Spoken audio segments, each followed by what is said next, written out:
최근 엄태웅과 김윤태의 긴급 체포 및 구속 소식으로 인터넷 방송계가 아주 시끄러운 가운데 어제였죠. 4월 7일에 신태일 크루 멤버들의 공판이 열렸는데요.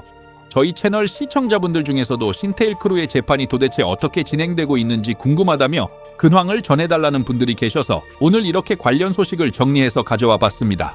우선 이번 재판 상황은 어제 점심시간이 조금 지난 시점에 멤버 중 한 명인 로봉순이 방송을 켜서 썰을 풀면서 대중들에게 알려지기 시작했는데요. 당시 문제가 되었던 방송 영상을 보신 분들은 아시겠지만 사실 로봉순은 당시 방송에 아예 불참했었음에도 불구하고 억울하게 다른 멤버들과 묶여서 같이 재판을 받고 있는 상황이었죠. 다행히 이번 공판에서 재판부가 이 부분을 명확히 인지하고 앞으로 해당 피해자 사건과 관련된 재판에서는 로봉순을 더 이상 부르지 않겠다고 선을 그었다고 합니다. 그리고 로봉순의 말에 따르면 당시 재판장 분위기가 그야말로 살얼음판처럼 상당히 무거웠다고 하는데요. 그럴 수밖에 없었던 이유가 이번 공판 중에 문제가 되었던 그 당시의 방송 녹화본을 법정에서 다 같이 틀어놓고 시청하는 시간이 있었기 때문으로 보여집니다. 엄숙한 법정 안에 신태일 크루 특유의 거친 욕설과 눈살을 찌푸리게 만드는 방송 내용들이 적나라하게 울려 퍼지니까 영상을 보던 판사님조차 표정이 굳어지면서 영상은 이쯤 봤으면 이제 그만 봐도 되지 않겠냐며 제지를 할 정도였다고 하네요.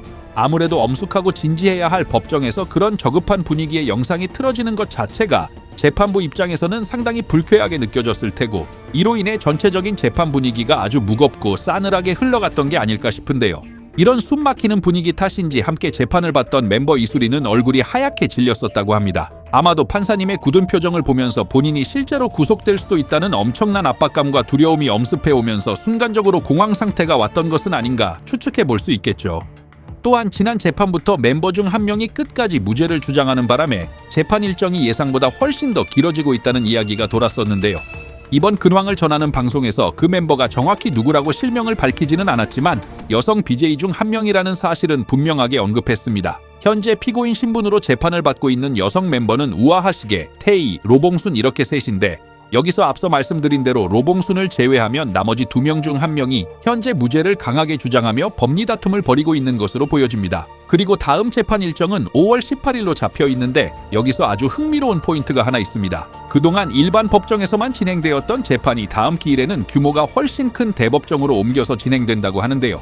정확한 이유가 공식적으로 발표되지는 않았지만 몇 가지를 추측해 볼 수 있습니다. 보통 대법정은 사회적으로 이목이 쏠려 방청객이나 취재진이 엄청나게 많이 몰릴 것으로 예상되는 경우 혹은 복잡한 시청각 자료나 특수 장비 시연이 필요할 때 사용되곤 하는데요. 하지만 문제의 영상 자료는 이미 이번 재판에서 시청을 마쳤으니 장비 문제는 아닌 것으로 보입니다. 남은 가능성은 바로 이번 사건의 핵심적인 증인들이 대거 출석하면서 기존의 좁은 법정에서는 진행이 불가피해진 경우라고 볼 수 있는데요. 실제로 다음 재판의 상세 일정을 살펴보면 무려 5명이나 되는 증인이 출석하는 것으로 예정되어 있습니다. 즉, 다수의 증인들에 대한 강도 높은 신문과 꼼꼼한 증거 조사가 이번 재판의 핵심 하이라이트가 될 것이기 때문에 이를 원활하게 진행하기 위해 대법정으로 장소를 옮긴 것이 아닐까 조심스럽게 추측해 볼 수 있겠습니다. 현재 주범인 신태일에게 구형된 징역 10년 외에 방조 혐의로 함께 기소된 나머지 크루 멤버들의 구형량은 아직 나오지 않은 상태인데요. 과연 5명의 증인이 출석하는 다음 5월 18일 대법정 재판에서 멤버들에 대한 구형이 이루어질지 그리고 무죄를 주장하는 멤버는 어떻게 될지 관심 있게 지켜봐야 하는 상황입니다. 다음 재판을 앞두고 또 다른 이슈나 새로운 소식이 들려오는 대로 빠르게 정리해서 다시 전해드리도록 하겠습니다.